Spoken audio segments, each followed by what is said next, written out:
Start live. Okay, start live. All right. So this is take two of the thing where we've just actually started. Okay. Okay. Okay.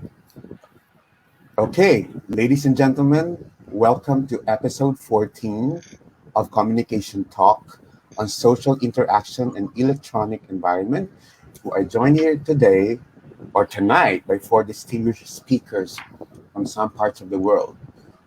I've already introduced the concept note of this episode, and we just talked about the cyberspace and the relationship with humanity, and the kind of communication we already have today that actually involves several lives in terms of how we communicate with each other, whether efficiently or not efficiently. But I think the whole landscape of communicating via technologies and cyberspace have changed drastically over time. On that note, I'd like to introduce to you our first distinguished speaker. Okay, brace yourself. This is take two. We could not be wrong or be amiss at this time. Professor Lance Strate is a professor on communication and media studies at the Fordham University, USA. Right on time, please, Professor Strate. It's your time. Okay. The fact that we have to start over is really part of the dynamics of this technology. I wanted to start out, since we're talking about cyberspace, with the idea of space. And the interesting thing is that say here I am, and it's good to be here. I'm happy to be here, and yet where is here? It's not really an actual place, but in an interesting way, it's formed by our interaction. And so we can, cyberspace, this concept of space comes about either through our interaction with each other through the technology, or simply by interacting with the technology itself. And in an interesting way, this actually parallels our understanding of space itself. That is, we, sort of in a common sense kind of manner, think that space exists independently of us, but in fact, Einstein a century ago kind of blew that idea out of the water with the idea that there is no such thing as space. It's the product of relations between different phenomena. And so we understand space to be the product of relationships. And in fact, this is also true when you consider the root origin of cyberspace coming from Norbert Wiener's term cybernetics, which is all about interaction and feedback, messages being sent out and then feedback coming back in. So that idea of interaction is inherent in this new platform. And what I find interesting, just in a sense philosophically, is that while the space is in one sense imaginary, although there is the real physical material space of the technology, of the computers and mobile devices and the wires and all of the different kinds of technologies that make this possible, and we take it for granted. One day the satellites are going to go down and we'll lose it all. We've already experienced some outages here locally.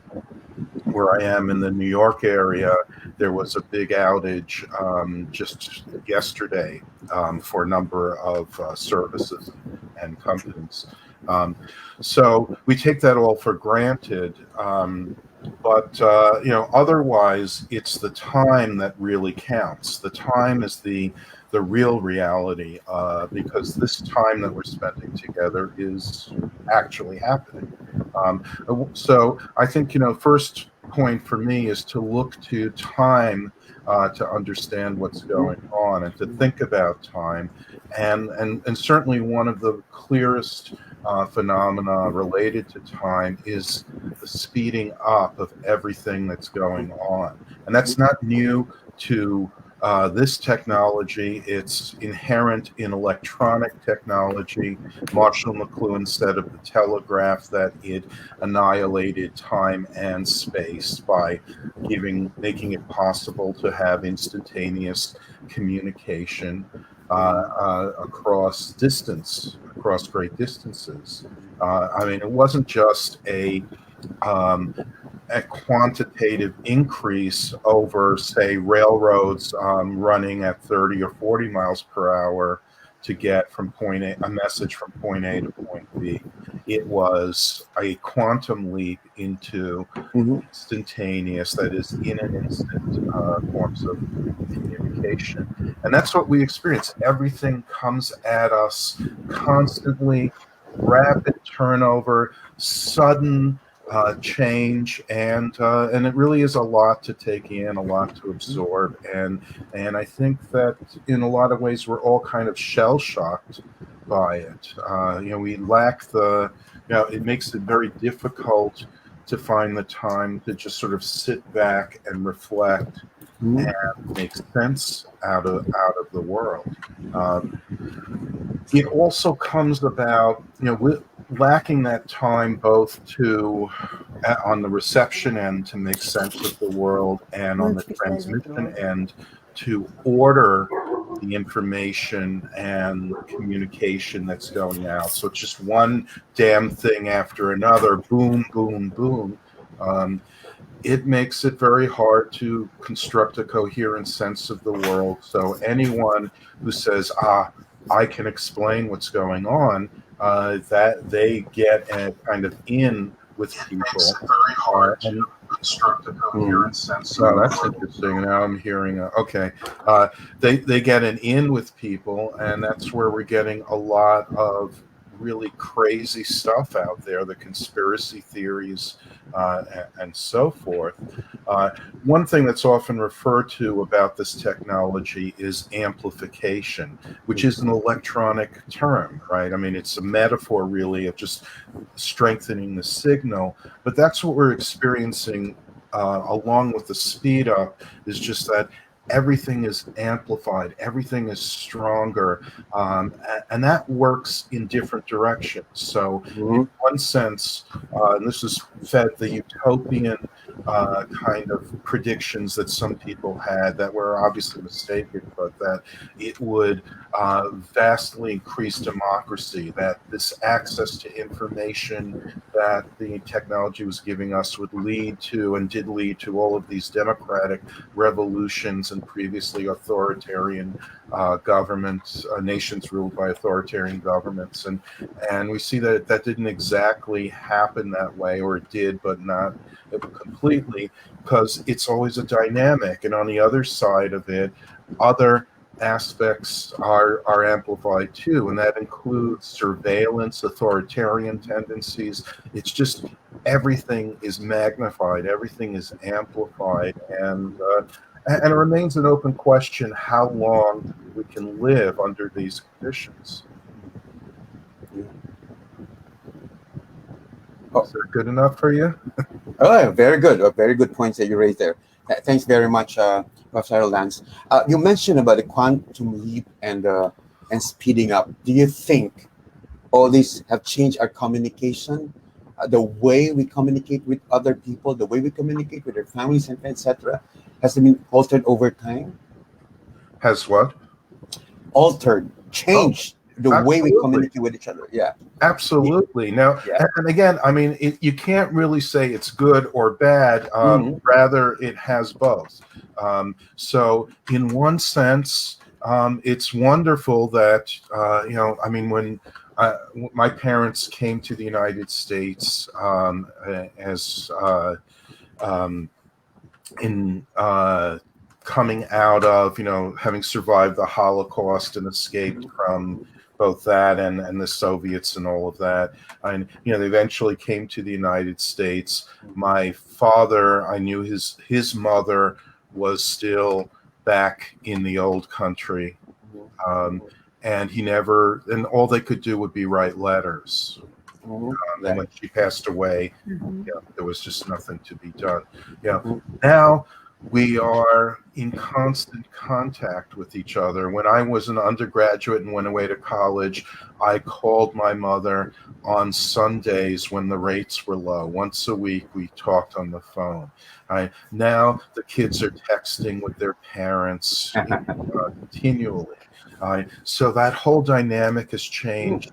And that again, it can be good, it can be bad. Be bad. I feel Which bad. I feel bad for the kids, the high school kids who can't leave their high school identities behind, because I that's the know. great thing about graduating from high school, going off and being a new person and leaving all that baggage behind. And now you just trail it along with you wherever you go. Which leads me to my second question. Were we able to foresee that we are going to arrive at this point where confusion is there and that, as you said, communication has been altered, etc.? Were we able to think about all these eventualities?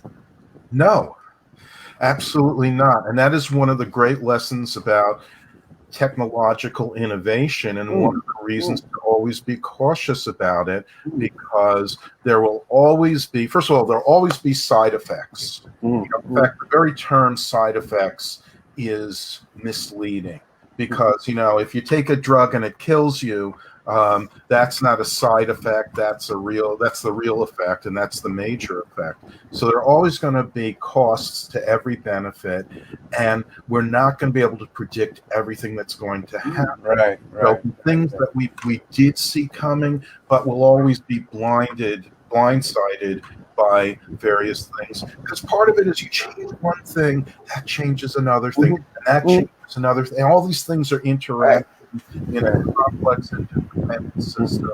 We can't really tell which way it's going. Mhm. So it just really means caution, which we have none. I mean, we throw caution to the winds when it comes to adopting new technologies. Mm. So, having said that, is it safe to say that our audiences today have already embraced this kind of platform? Sure. Are they comfortable already? Are they? Is this an escape to, let's say, for example, what they used to be conveniently experiencing before, but now it has drastically changed, and because this is the reality now, they're able to, let's say, for example, to even predict what's going to happen, or even be comfortable with in the conditions they have now, because you mentioned about the relationship, the distant, relationship of even members of the family, of how they relate to each other already. Yeah, on the practical side. Yeah. Well, look, we're always, kind of accustomed to what we're born into. Hmm. And you can see the very typical pattern in people who write and talk about technology, that when they're younger, they talk about all of its benefits and defend it against the older people who are criticizing it. And then they get older and the technology's changed, and suddenly they're saying, well, I didn't mean it like that. I mean, what we're doing now is wrong. We had Yeah. this, we did doing it right before. So there's always that sense, it's overblown when we talk about digital natives and all of that, but there's a sense of comfort level that the younger people who don't know other alternatives feel, compared to the older one. But there's also a point where there's a saturation point. I think Mhm. that you grow up in the technology, and at a certain point, it's like too much, and you need Mhm. Mhm. to give it a rest. Like back off or push back, for example. Okay, Yeah. for this round, particular round, I have one last question for you, and then we go get back to you later on. You mentioned about side effects, and there's no good or bad in that sense. Um, where's the disconnect there?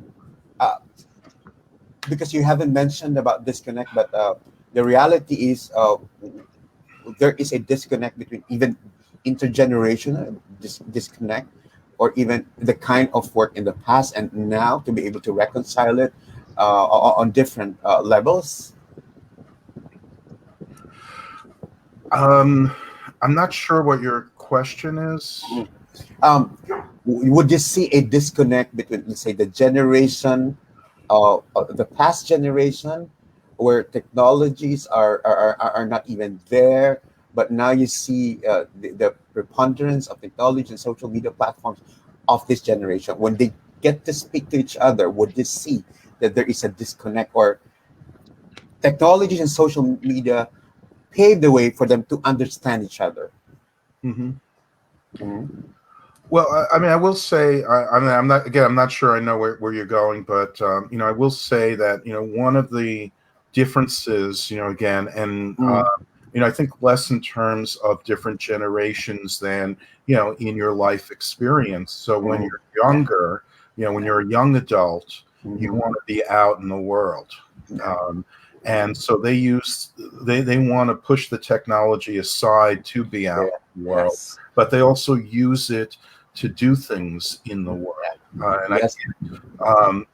I can't number all the times when I was young, when we just hung around waiting for someone to show up, Mm-hmm.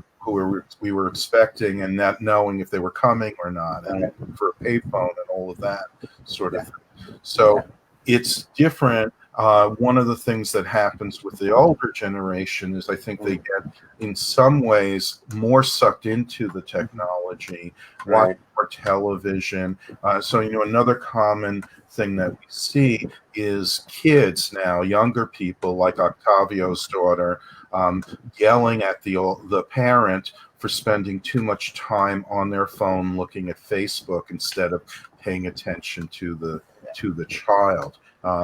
Now, that's they're interesting, different kinds of interactions that are introduced into all of this. They do Mm-hmm. affect our relationships ultimately, and they also create models. So the child that complains about that at one stage is also being influenced by that behavior, and may end up modeling it at a later point.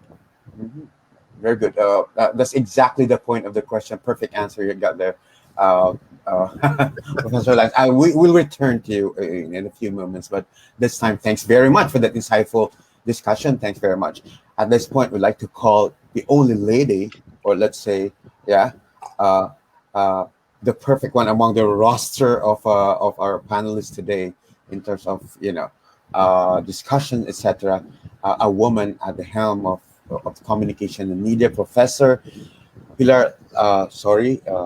Lacasa is professor of the audiovisual communication, University of Alcala, Spain. Thanks very much for joining us today or tonight, Professor Lacasa. It's your turn for your Oh, discussion. thank you very much. Can you hear me? Could you hear Yes, me? Okay, thank very, you. I very am well.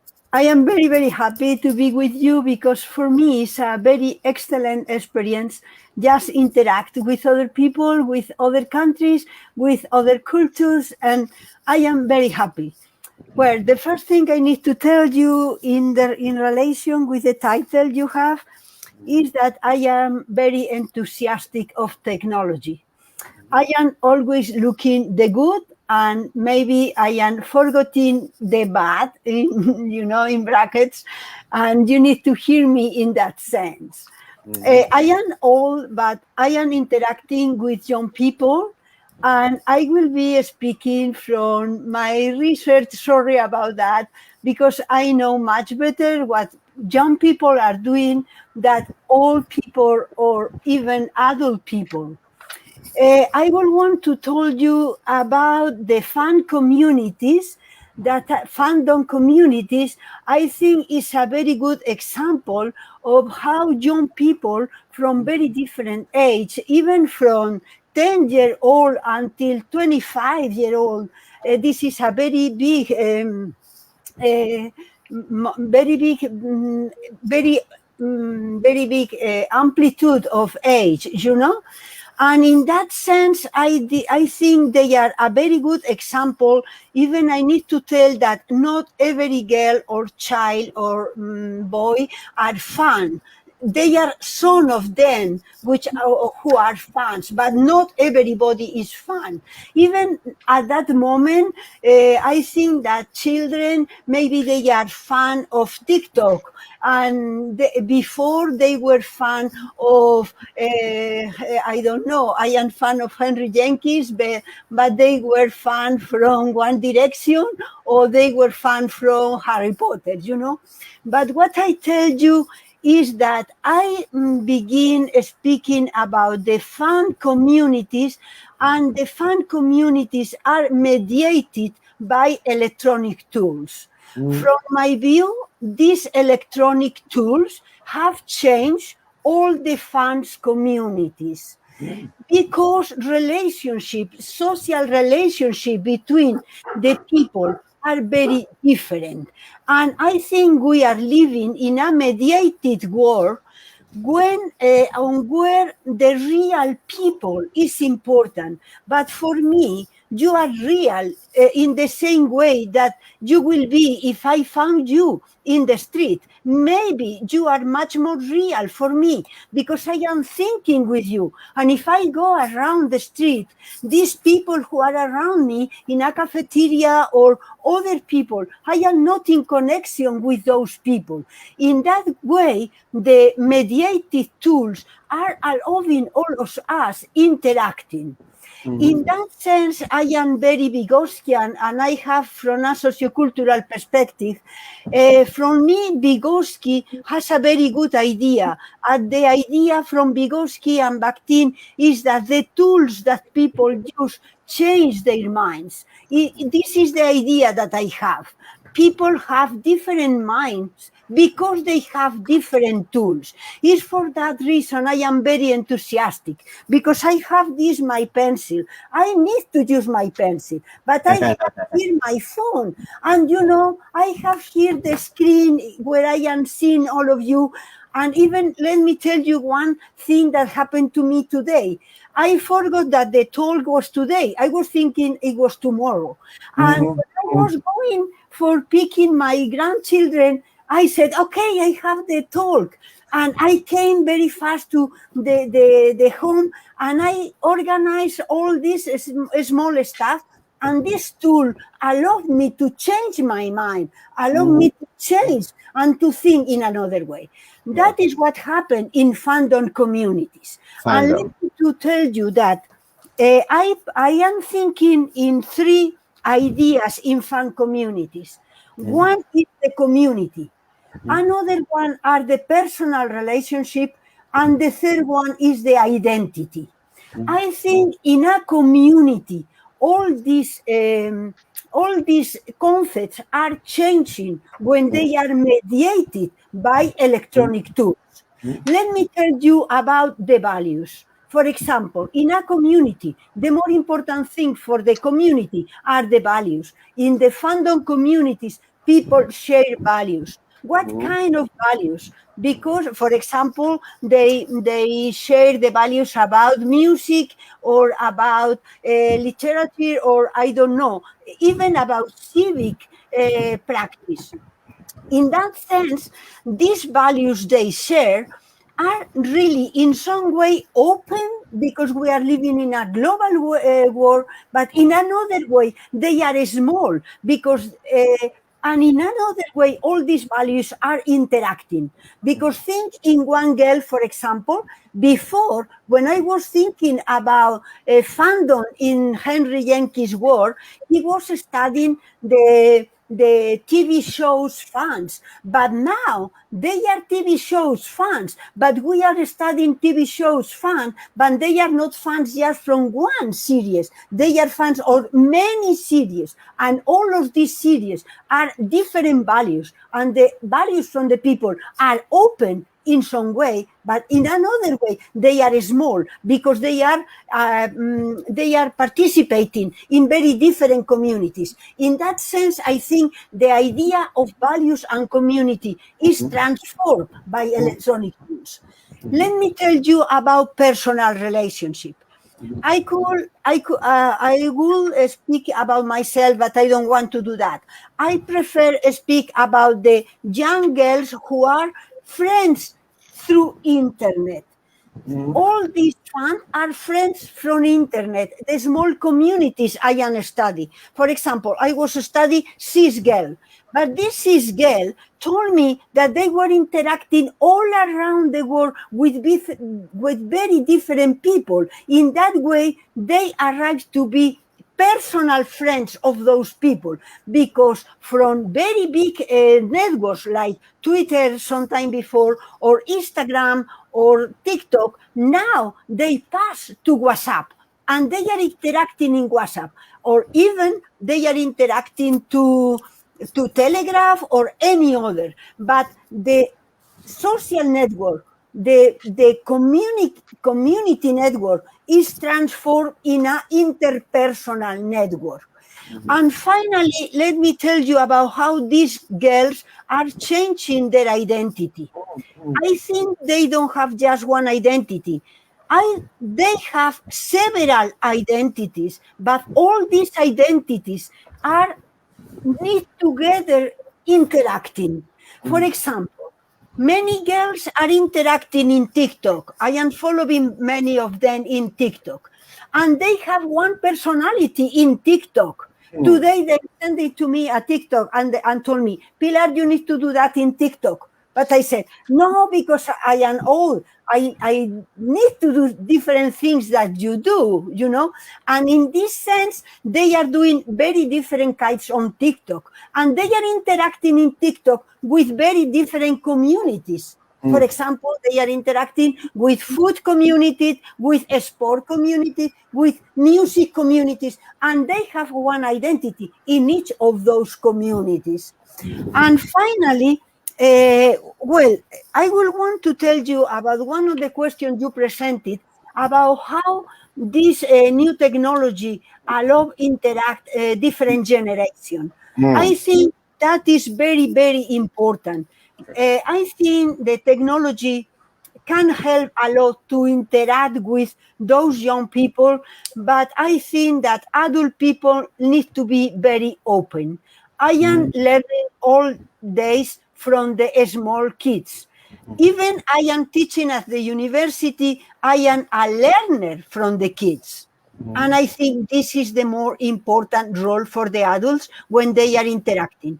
I don't think the kids know much than us, because we are using technology consciously, and kids are not using technology consciously. What I do when I am interacting with fans is try to achieve their conscious about what they are doing, is in what way I can help. For example, this morning when they sent it to me, this TikTok, it was a very old woman and she was like taking their heads, I don't know why. And some people told me, is what you need to do, Pilar. And I said, no, because when you have an over age, you need to act in another way. In that sense, I am speaking about the people who are sending the message, or about the people who are expecting the message. I am trying to teach the girls about the audience. In that sense, the kids didn't know nothing about the audience. I think that all of these things allow us to create new context, and very new context for speaking and for interacting with the fans. What is very difficult for me, and this is my last idea, is to be outside the community. I try to be always into, and I think we need to be outside for studying scientific or high research. These are my ideas. I don't know if are very organized, and I don't know if you can understand me. Thank you so much. Perfectly, we understood you. A very interesting study on younger generation vis-a-vis, or the relation of the younger generation to electronic tools. You mentioned about technologies as well, but it's also pretty interesting to know the altering of values, identity, and the fascination of the younger generation of TikTok. Just an example, but is that the downside of the electronic tools you mentioned?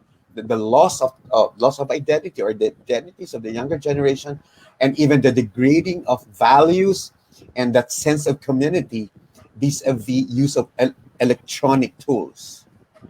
I think in my view, the electronic tools are tools for sharing values. Mm-hmm. But Mm-hmm. these values can be in different degrees Mm. because, and I will want to tell you, and that is very important. And thanks for the question. I think the values are not just coming from the people who are participating as audience. Mm-hmm. I think the values are also created for cultural industries. These girls are interacting in TikTok with cultural industries. Uh-huh. Cultural industries can direct what young people are doing. For example, let me put an example. Fortnite, did you know this interesting game? Fortnite want to be introduced in new gamers, and you know Mm-hmm. what they are doing? They are using TikTok for selling new skins, and Mm-hmm. they are putting a influencer, and the influencer take the skin, and they are presenting a TikTok with both of them, the Mm-hmm. influencer and the Correct. virtual people in the game. In that sense, I think the values are coming from the cultural industry and also from the kids, because Mm-hmm. the kids and the young people, they have their own values and they can choose. Yeah. And it's for that reason I think we need to be critical, but they are also, Correct. what I try is to listen the kids Yeah. and listen the young people. Yeah. It's very of I'm pretty excited about what you said about you are more of you want to be inside the community more than outside because you want to experience what the younger generation experience and the young ones experience. But they also mention about cultural cultural industries. To me, it's kind of um, uh, interesting also to take note. But is that a subculture from all these relationships born out of the use of of of, of electronic tools and technologies?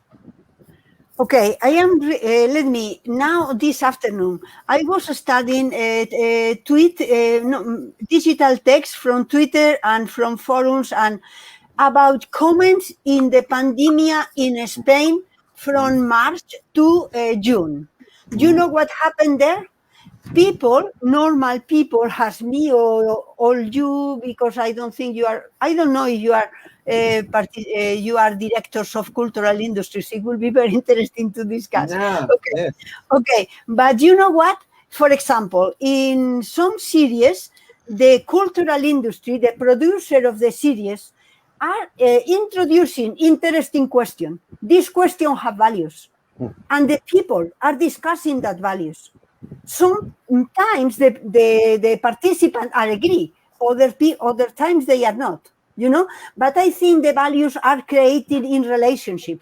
The communities, the fan communities, are not just young people. They are young people, older people who are participating, and also the message from cultural industries. For example, in Fortnite, I think the cultural industry is the producer of the game. And for example, the debate that he have with Apple and all of those things. This is a very interesting example of cultural industries and gamers. And for example, if you are working in a series, what people said in Spain to the cultural industry that is also the producer of the TV series Netflix at that time, they said, I will want to have a new moment of the series, and this series has been the best I do during all the pandemia. The cultural industry and taking this message are transforming and are interacting with them. Mhm. I think Okay. there's it's like a dialogue with the Uh, cultural industry. right. Yes. Perfect. Final question for you, Professor Lacasa. You mentioned about the values form at this point in time, where technologies are there for utilization, and that substantially communication has changed also over time. Do you think that family values outside of other values have formed that are formed more particularly in the kind of community will be more will affect relationships in terms of how younger generations will have to see uh, their uh, will have to see, or their appreciation of realities in terms, you mentioned about pandemia and health crisis, because of those values formed. For me, this idea, thank you for the question, is very interesting about the values of family and about the role of the family.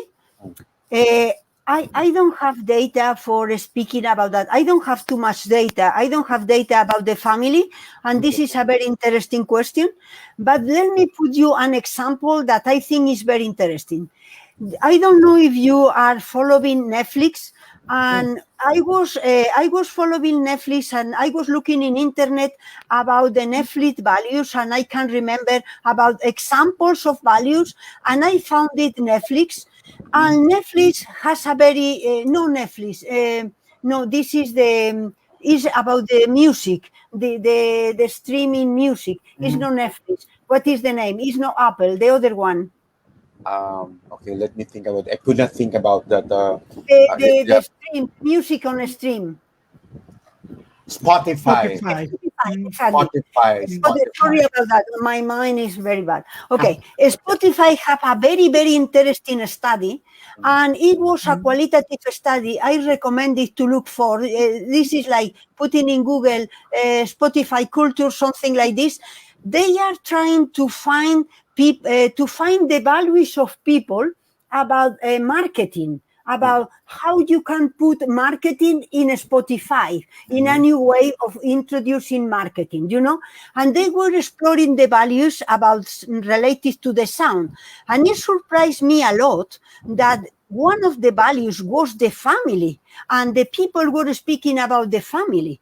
And in that sense, I think the new technologies can contribute, and music particularly, to share these kind of values.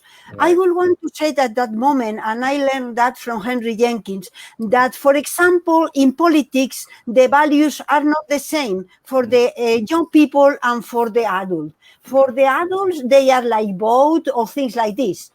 For the young people, is being activist. These kind of values appear also in the Spotify study.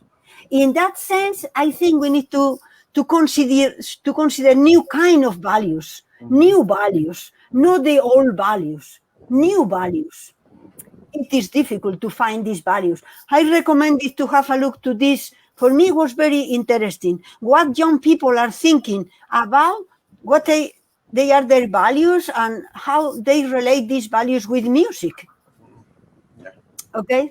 Yeah, thanks very much, Professor Lacasa. So interesting and wonderful to find out, or to know that you're so connected with the younger generation, with the young ones, and that the next time you interact with them, probably you would consider TikTok already.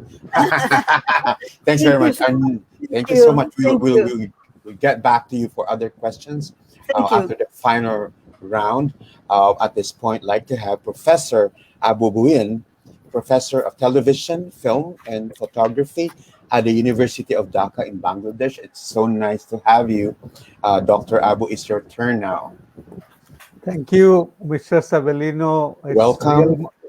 It's real pleasure to be here because I didn't have any clue what was this forum about. So I see people are talking freely, and I'm encouraged to. So I have already seen that Professor Strate and Professor Lacasa have talked from two different perspectives. Mhm. Professor Strate talked about the nature of the communication, what is taking place in cyberspace.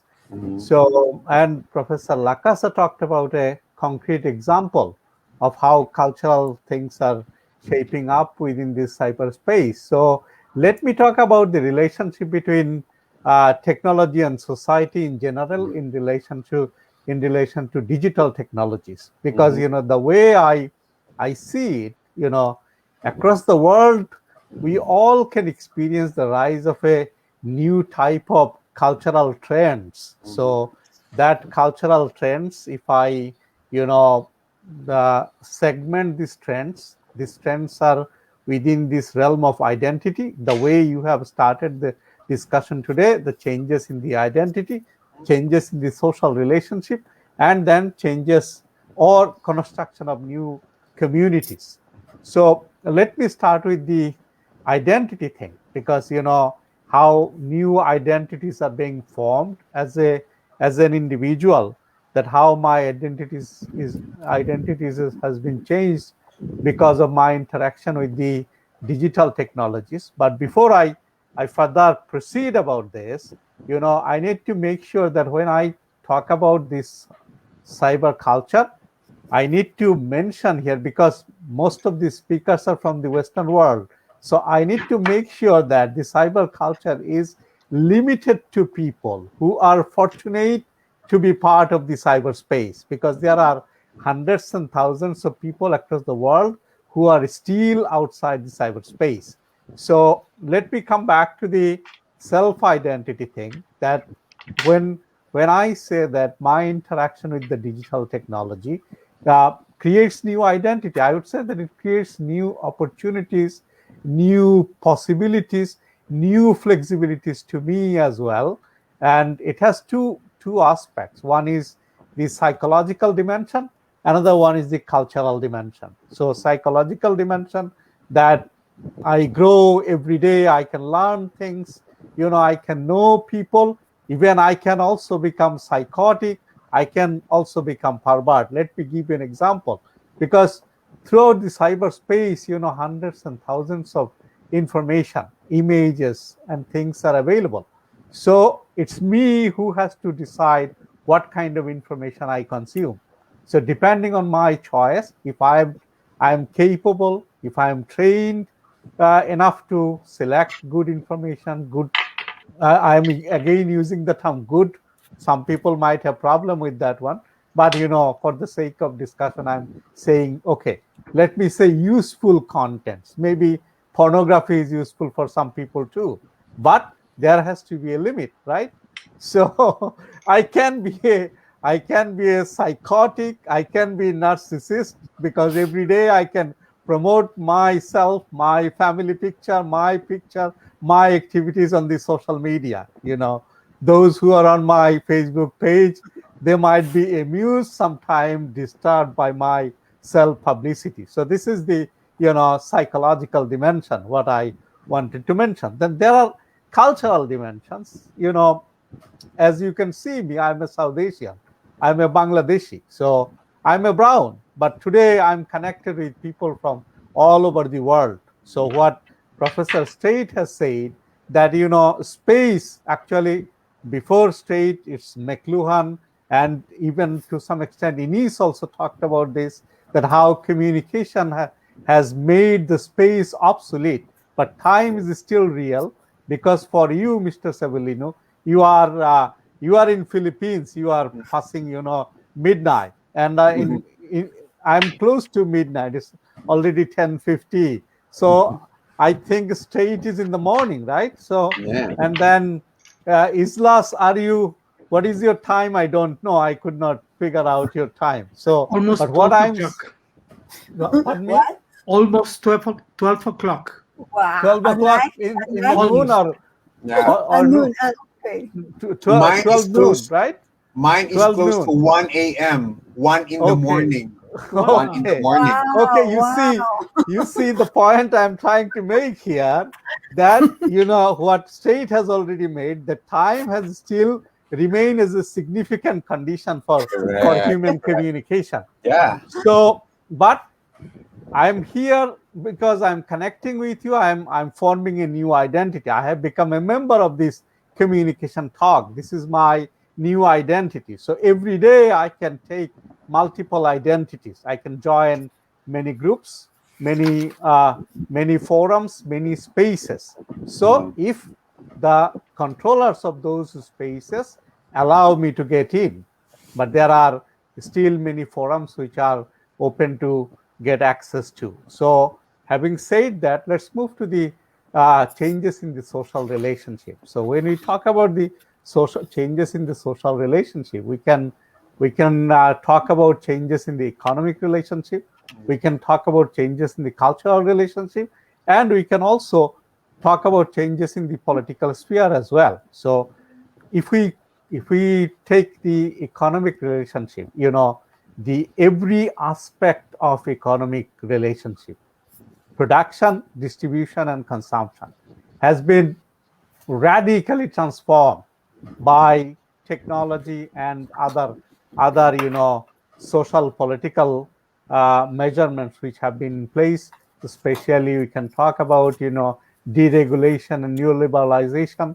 So deregulation, neoliberalization, plus the progress of digital technologies together, actually the production and consumption has been radically changed. Because before the availability of the internet, before the availability of the digital technologies, I could hardly imagine that I would be talking to people at 10:55 all over the world. So that would be simply impossible. Same thing for the products. The production and consumption has been deterritorialized. That territory does no longer matter in human communication, in human production and human consumption. So then same for the cultural aspect, that cultural things, the cultural relationships have also been going through a tremendous change. And there is also a generation gap. When I'm talking to you from my Bangladeshi context, there is a huge generation gap between the older generations and the younger generations. Let me give just a silly cultural example for you to understand. What is the meaning of the sign? It's thumbs up in the Western culture, right? It's a good thing. But in my culture, if you go to the countryside and the rural areas, if you show people this thumb, that they will feel very offended. This is an objectionable sign for older generation of people, and the people who are not familiar with the cyber culture, or or even familiar with the Western programs on television. So we are seeing a new type of cultural community emerging, where we can see people from all over the world sharing some kinds of cultural practices. So I don't know, should we call it a universalization of culture, or should we call it a westernization of culture, or Americanization of culture? It's up to debate, right? But we see some commonalities. People who are on the cyberspace in Bangladesh, who are in the cyberspace in America, who are in Mexico, who are in Spain, there is a commonality. So that's the basis of creation of a community, right? So then we are also observing, the globalization of the resistance. If we talk about the political scenario, how the resistance movement, because of the internet, has become global or deterritorialized. I think, how am I doing in terms of time? Is it okay? Yeah, yes.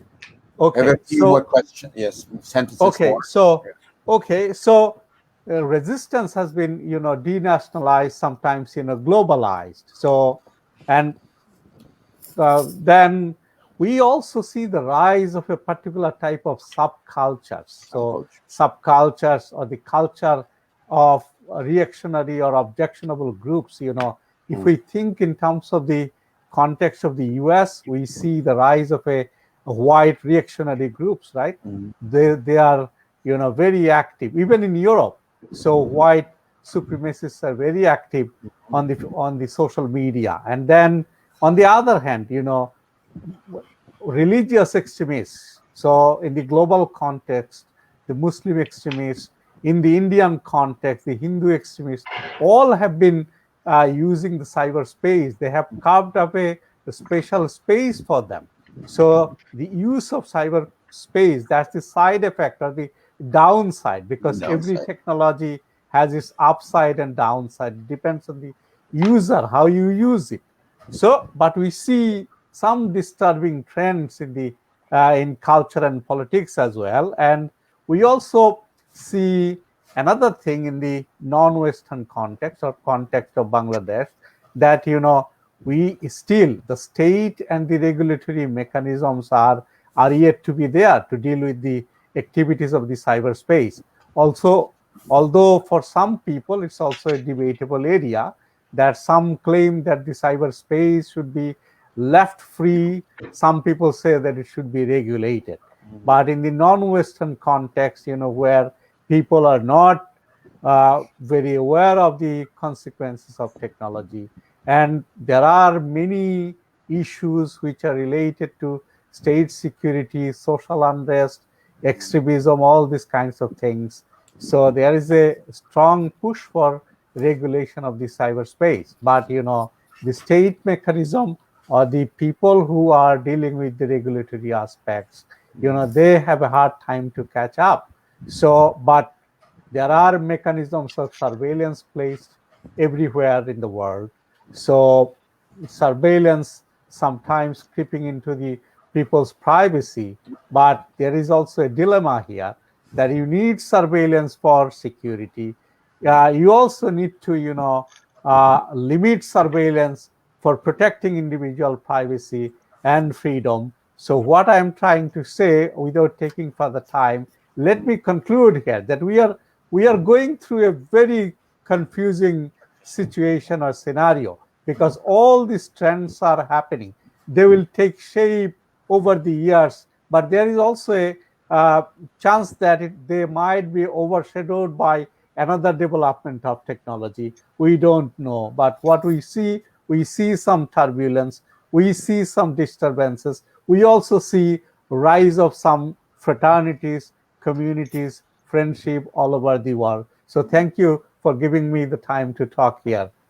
Dr. Abu, thanks very much. You mentioned about uh, production and consumption. Uh, how are electronic interactions altering our traditional meaning of communication? So let me ask you, what do you mean by traditional meaning of communication? Because the way I understand communication, so Yeah. there are many forms, right? And Yes. meaning of communication depends on your form, your objective, and your goal. Correct. So in that sense, the communication, because of the digital technologies, it has become more and more personalized. So on the one hand, it's more and more personalized. On the other hand, it's also more and more, depersonalized at the same time. Because when you are making a post on Facebook, Mhm. if you keep it private, then it's your personal communication, right? And then when you put the public button, immediately it becomes public. It takes the form of mass communication. The thing what I mentioned by the production and consumption, because Mhm. because of the Netflix or OTTs or digital platforms, I can locate myself in Bangladesh and watch American movies and serials, watch Spanish movies and serials. I Mhm. can watch whatever I want, provided by Netflix or any other type of platforms. So that's how this is about consumption of communication Mhm. resources. On the other hand, the consumption of real products, if I want to buy an American pair of shoes from my country, I can go to the mega malls, or I can rely on e-commerce, right? So e-commerce would allow me to consume products whatever I want. So those are the examples of deterritorialization of production and consumption. Mhm.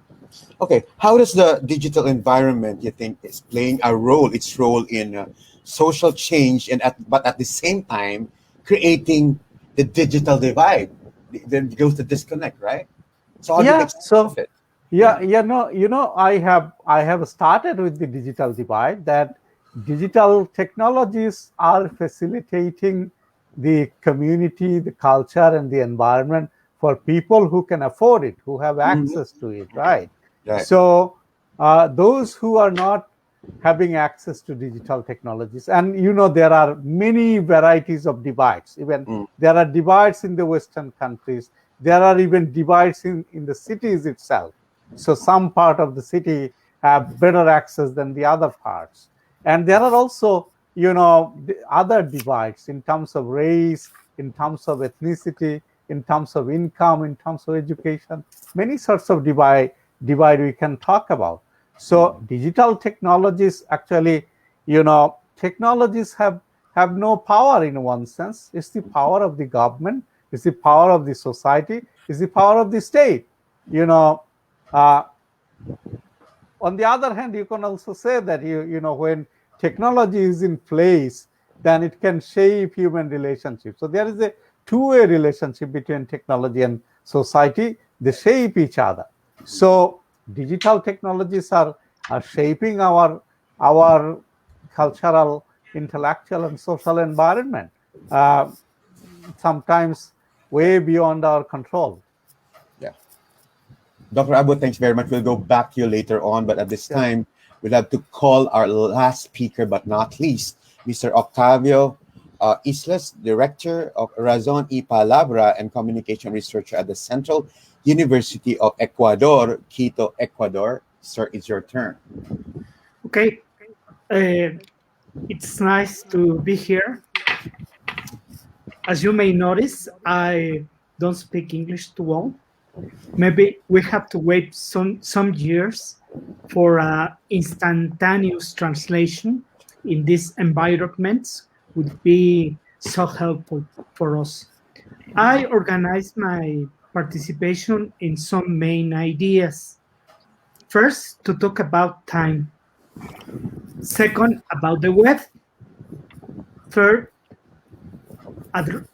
we need to remediate the web. That's one of the main ideas of Tim Berners-Lee.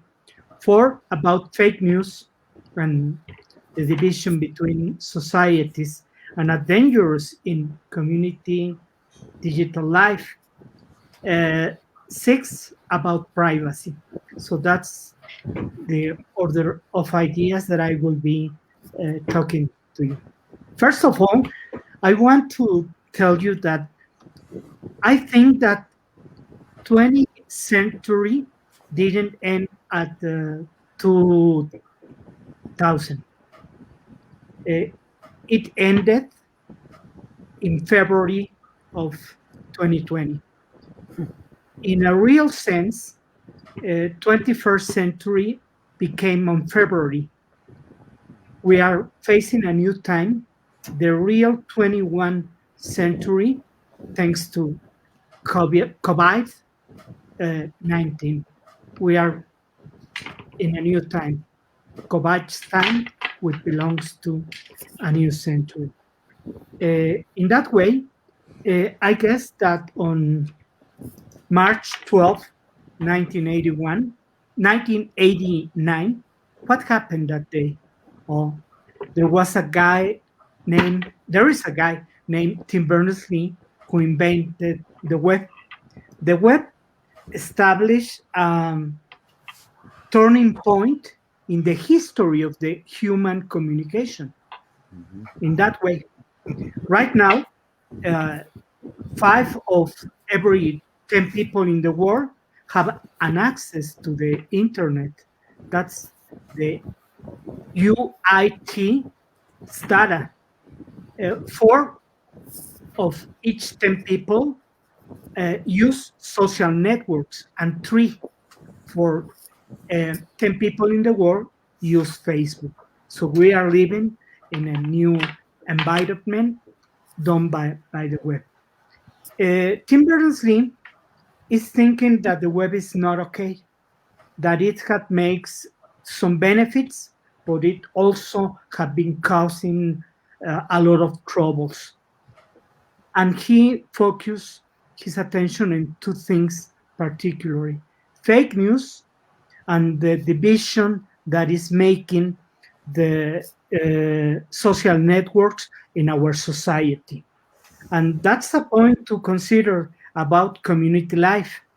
In 2017, Mark Zuckerberg decided to change Facebook mission. The old mission was established by connecting all the people in the world.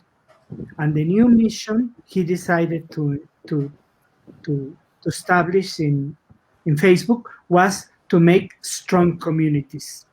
Those strong communities don't tolerate each other. And we are facing some of the big troubles that have caused that division made by, we haven't talked about big data, digital, artificial intelligence, and algorithms. Too many of decisions in the digital world are not made by humans right now.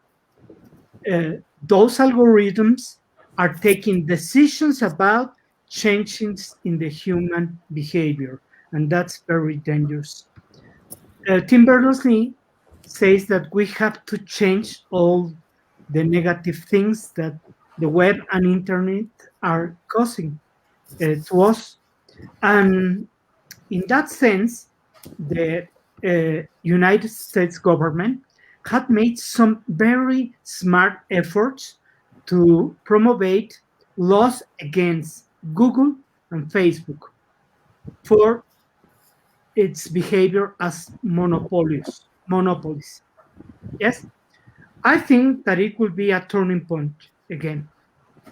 We have to control the big tech companies, the, these social networks and Google, who are bringing great things to all the people, but also creating terrible problems for all the humanity. Um, I guess that privacy is one of the main things to talk about. Data is the new petroleum, who have made very rich some of these big companies. And we have seen the crisis in WhatsApp when Mark Zuckerberg told the people that the rules on WhatsApp were changing. Elon Musk also give up a push. So you have to get rid of WhatsApp, move to Signal, and in second place Telegram. What's happening to the people? We are tired. We can't tolerate anymore giving our information, our private information, to this big tech. So Tim Berners-Lee is very right. He made a very good speech on the first day of January and on a Congress online organized by Reuters, telling all the people we have to rebuild the web. And I have the idea of a new web that has to respect a very important thing. We have to give back to the people the control of their data. That could be a revolution in the web, but of course, companies like Facebook, like Google, like all the big data won't tolerate that. Their the big money that they are making is because they use our data for any purpose. So I am expecting to recover a J.P. Barlow ideas about cyberspace as a space of liberty, to building a different kinds of communities, to rethink the web and to rethink internet as a better way to live. Internet and the web are part of us right now, but too many of the things that we are taking from the web and from internet are terrible, of course.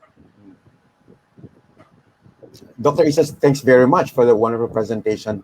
How do access or use of technologies, social media platforms affect or contribute to the proliferation of deepfakes, disinformation, malinformation, misinformation, as you mentioned? I guess that the governments and too many institutions should educate the people better to obtain a better use of internet. Why we used to replicate or propagate fake news. It's because we have a terrible education about not media literacy, digital literacy, about the rules to create a better environment. And too many plans for development in the cyberspace for too many countries don't don't consider the education a main factor to build a better users for the internet. So I guess my main idea to change these things, it's not that it will not depend on the new web that Tim Berners-Lee is trying to create. This this new web could be worse than the one we have if we don't have better users of the web and the internet. It's an education thing that we have to be concerned about. You have, if you give better education to the people, you create better users, better citizens, better persons, I guess. Is the demand for cyberspace a right of every citizen? Yes. Do you Yes. think everyone deserves to have a space on the Yes. on the platform, Yes. and they should be demanding it from the government? Yes. Yes. Yes. In too many countries, it's considered a main right to the people to have access to the internet, and also to spread their ideas. Even when you are talking about Donald Trump, Donald Trump was prohibited to express in Twitter forever, and too many people say, "Well, it's Donald Trump. No, he's a stupid guy and he's doing stupid things." No way. Why Twitter has the right to establish who is the people to express and who has the right to express, and so many people like Donald Trump not. I guess that Twitter made a hard decision on that case. No, there are persons like Donald Trump that when they express something in Twitter and Facebook, they are doing terrible things to the whole humanity, but they have the right to do it. What can we do? Well, I guess that we have to educate better all the people and even Donald Trump to don't do dumb things, not only in the internet, in their life. Yeah. Where everyone now is a content provider, whether you're a journalist or communicator or an educator for that matter. What do you think would be the essential tool in terms of fact checking information? While information disorder, there is a preponderance of this information disorder out there. You think we have to teach? How do we teach our students, the young ones, to really fact check information before it's put out on social media or on any electronic platform, for that matter? Well, we have to do some part, and also the platforms and the and Google and also the social networks have to do their part. They got a big responsibility fixing this problem. How? New algorithms maybe could be part of the solution. Even algorithms to make a better web. Maybe it's possible. Of course, we have to do something too at the university as a professors. We have to be very responsible about our methodology. Class A, don't take the first impression. You have to investigate, to confirm, to recognize if you are checking an authorized author, or if you are taking a very fake news as a true.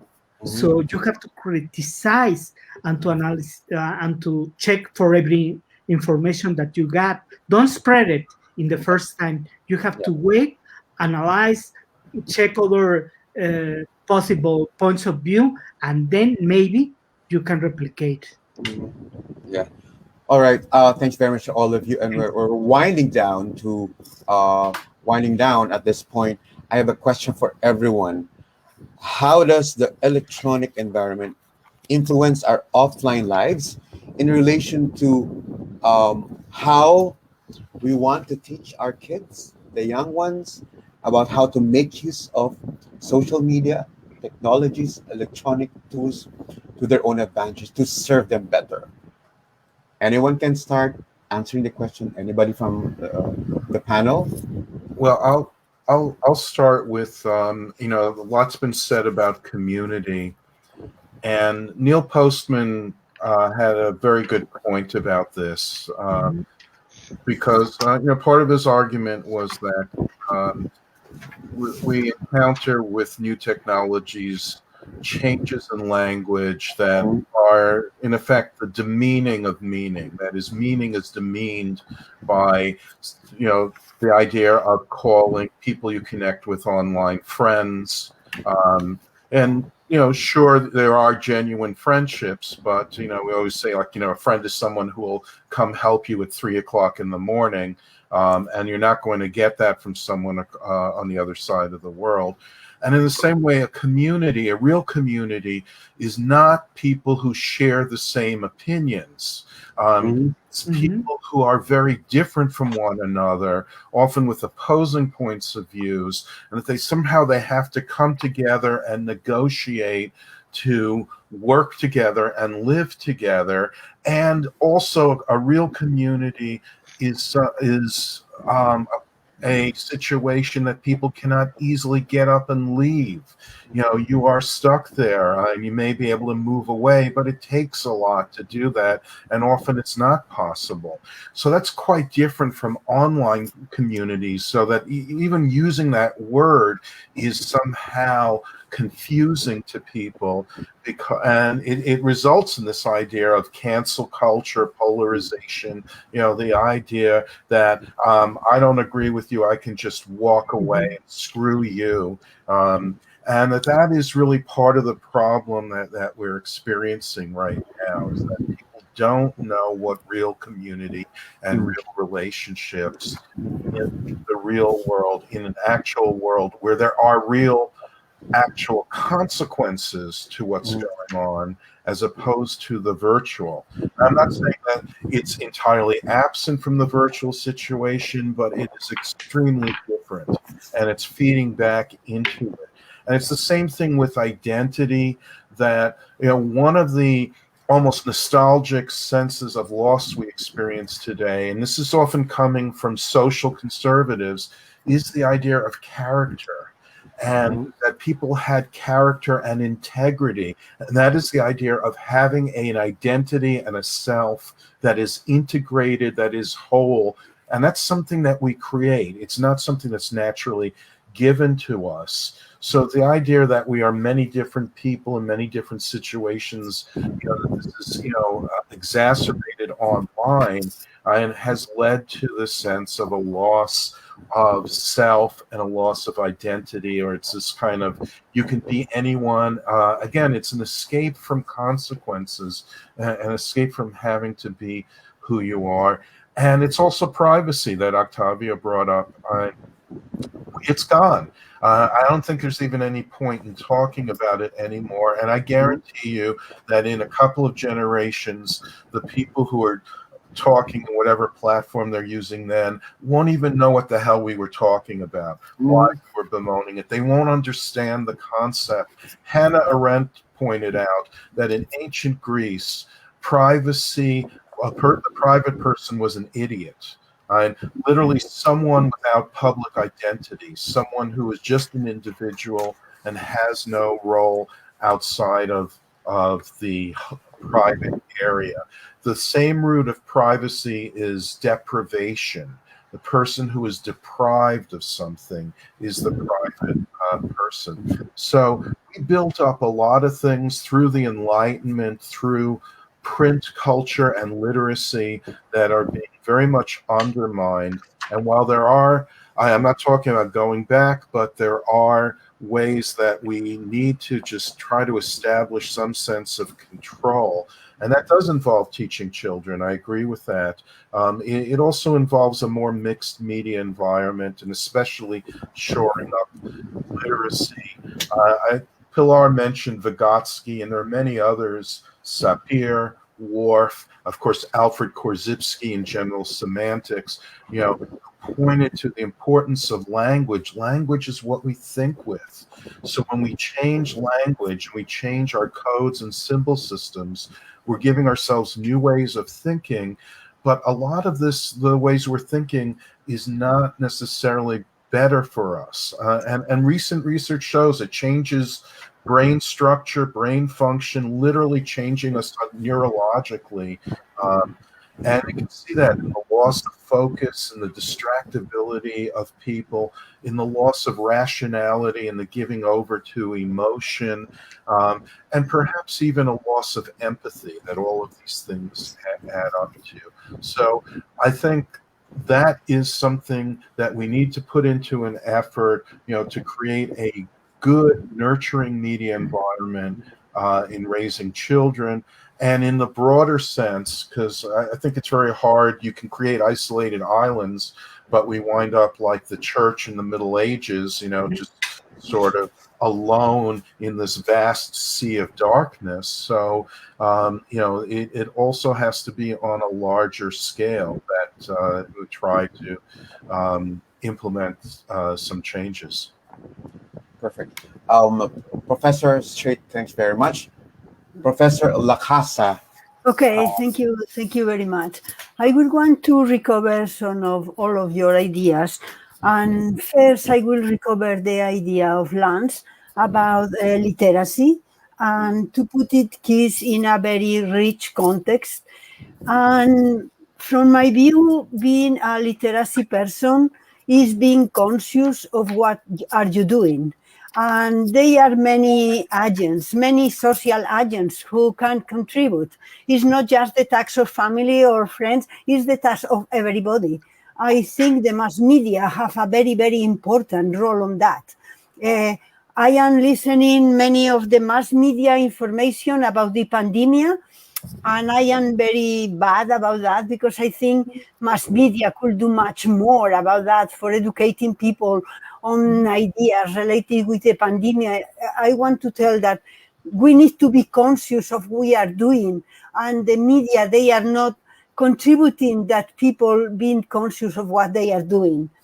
And then I will recover the idea of Abu about the cultural difference. I think it's very, very important to be conscious that we are different and everyone has their own opinions. And the culture in India is not the same that in Spain or in the same, because we have different tradition, we have different objects, we are different practice. And in that sense, all of us, we are different, but we have very things in common. I think in a global world, different in language is very, very important. And even the fact that English is dominant is really not a very good way to share this different culture.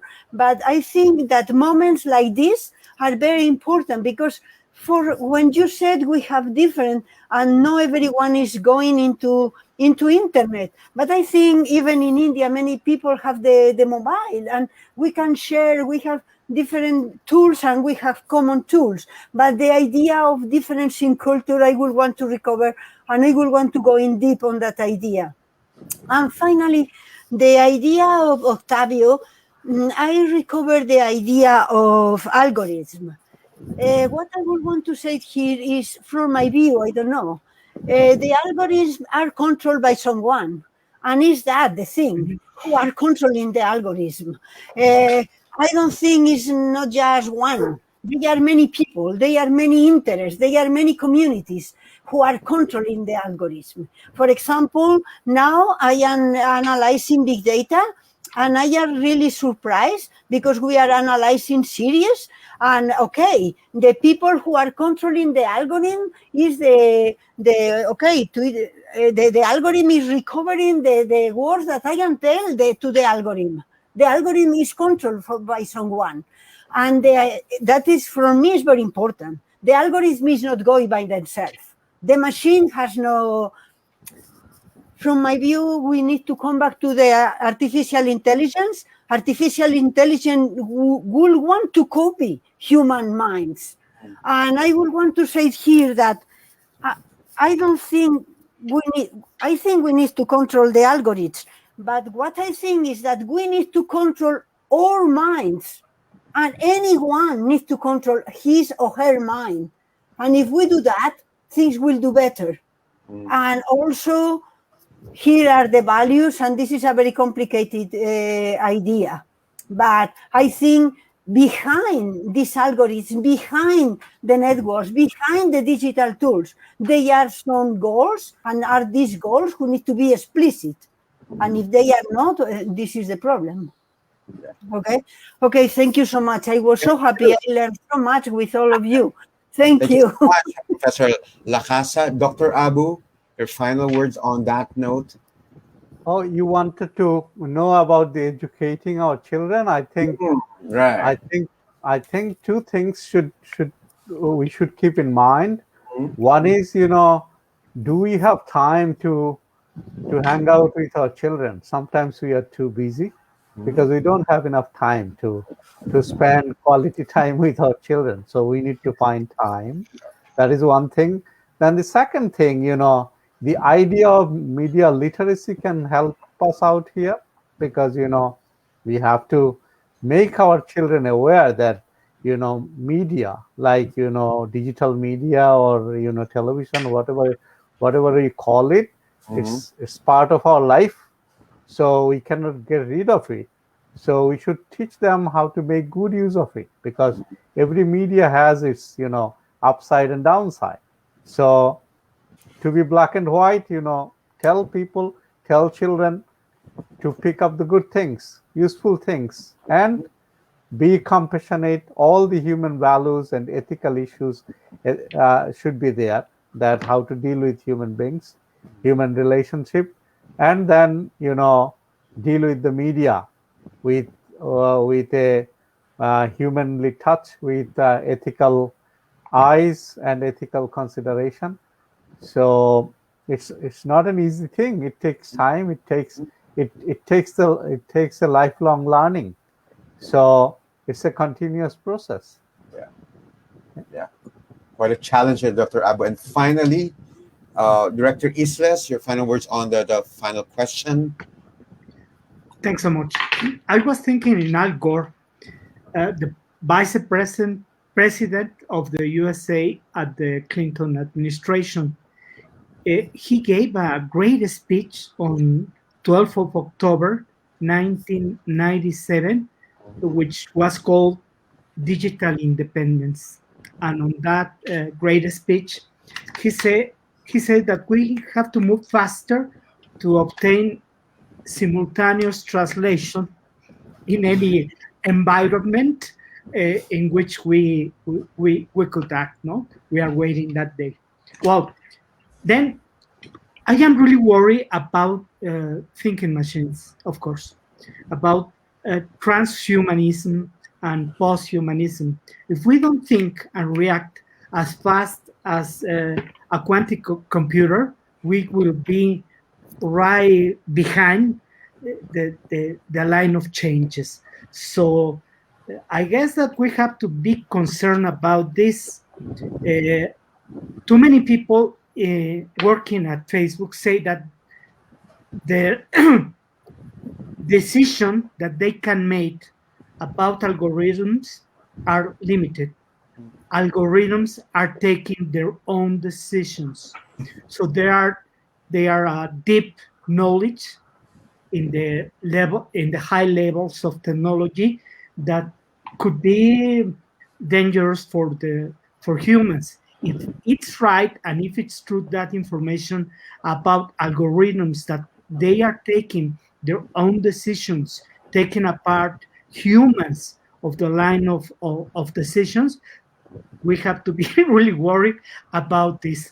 This is the time to change too many algorithms. Yes, algorithms that don't have yet an independent life. Yes, they serve to too many interest. I wish that I could serve that algorithms could serve better for humans, for governments, for too many institutions. That would be my hope. But the reality could be very different if algorithms are taking their own decisions without considering humans. That would be very terrified. Yeah, yeah. Thanks very much, Director Islas, Dr. Abu, Professor Strate, and of course, Professor Lacasa for a wonderful interaction.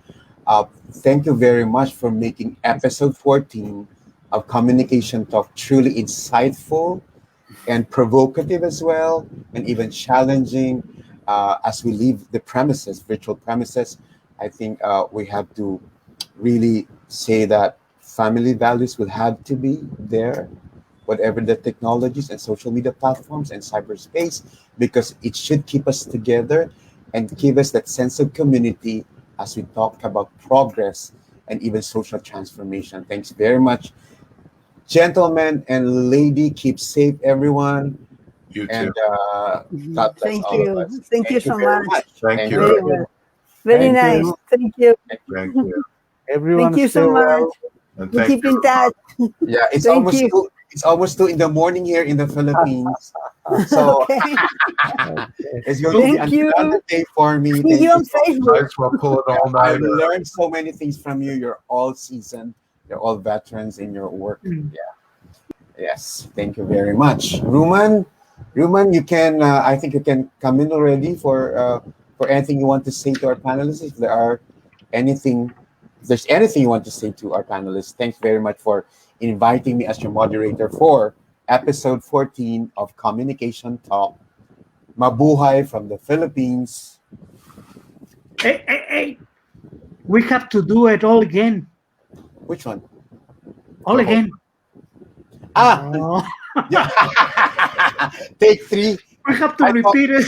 I, I thought we were talking about another episode wherein Take you 3. guys would have to be Bye here for now. again. Yeah. Bye. Bye. Bye. Thanks. Bye. Bye. Bye. Bye. Mm. Bye.